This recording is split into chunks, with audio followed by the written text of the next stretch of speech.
5 years ago, Evergreen Community Church was born with just a few people meeting for prayer in a living room, a gathering that eventually grew to the point that it was moved to the 7th grade commons room of Pine City High School, where we opened our doors to the public on September 24th, 2006.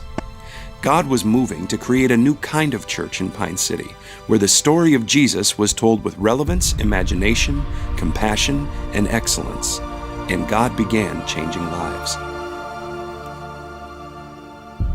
People began meeting him for the first time, or returned to faith after years away. Addicts found recovery, and many went public with their faith by being baptized.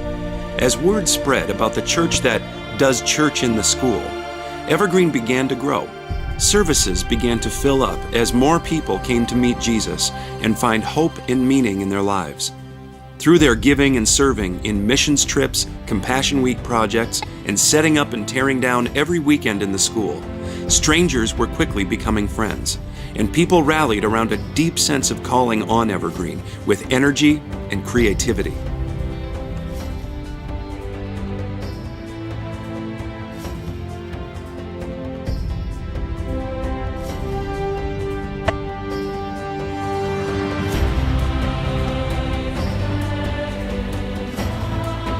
Two years ago, the Wonders Never Cease campaign challenged people to live out a faith that was beyond the ordinary.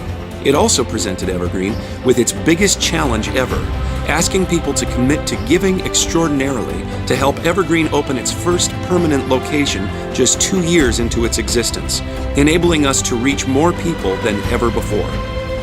People responded to the challenge. The church continued to grow.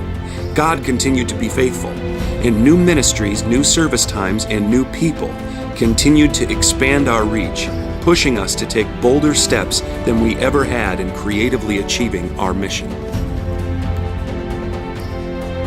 But the story doesn't end there. This year in 2011, as Evergreen approaches its 5th birthday, we're taking bolder steps than we ever have to reach Pine City and Pine County for Christ, with a fresh resolve and a more firm grasp on our vision than we've ever had. This weekend, we celebrate finishing off moving into the house with worship night and the launch of our in-house project sponsorships, confident that God will use these initiatives to propel us into the next chapter of Evergreen's life and ministry, not looking back and resting on what God has already done. Instead, looking forward to seeing where He wants us to move next.